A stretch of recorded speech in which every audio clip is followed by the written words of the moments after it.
就大個仔，唔好再學懶惰。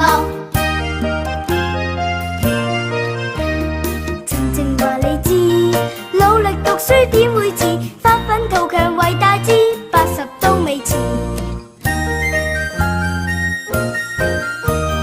晴晴話你知，努力讀書點會遲？發奮圖強為大志，80都未遲。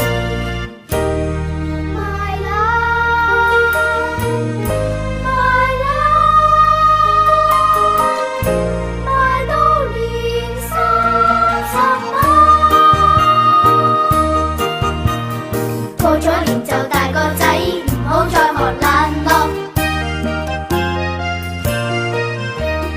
晴晴話你知，努力讀書點會遲？發奮圖強為大